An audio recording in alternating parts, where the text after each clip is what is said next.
মুসা আলাইহিস সালামের কাছে বনি ইসরাইলে গেছে যে একে হুজুর মেঘ হয় না, বৃষ্টি হয় না, ফসল হয় না, আমরা না খেয়ে মরতে আছি, আপনি আল্লাহর কাছে দোয়া করেন আল্লাহ যেন একটু রহমতের বৃষ্টি দেয়। হযরত মুসা কালিমুল্লাহ দোয়া করলেন, কিন্তু দোয়া কবুল হয় না, রহমতের বৃষ্টিও নাজিল হয় না।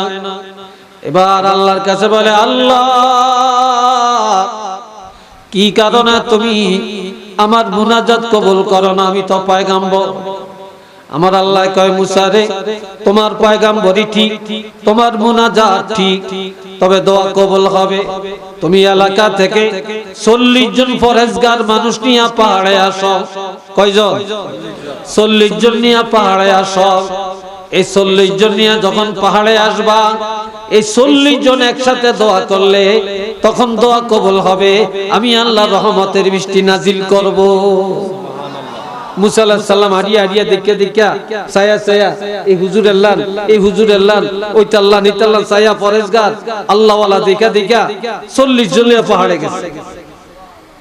এই পাহাড়ে যে এখন আল্লাহর দরবারে মুনাজাত দেয়, আল্লাহ তোমার কথা মতো আসছি, তোমার দরবারে হাত বাড়াইলাম, আল্লাহ তুমি রহমতের বৃষ্টি দিয়া জমিন তাজা করো, জমিনের উর্বরতা বাড়াইয়া দাও। কবুল হয় না। এবার মুসা কালিমুল্লাহ সেজদায় পড়িয়া কান্দে কান্দে আর কয়, আল্লাহ তুমি কি পয়গম্বরী দপ্তরের থেকে আমার নামটা কাইটা দিলে নাকি? দোয়া কবুল করো না কেন? আমার আল্লাহ কয়, মুসা তোমার দোয়া ঠিক, 40 জন নিয়ে আসছো, এটাও ঠিক, তবে আমি দোয়া কবুল করি না একটা মুনাফিকের কারণে।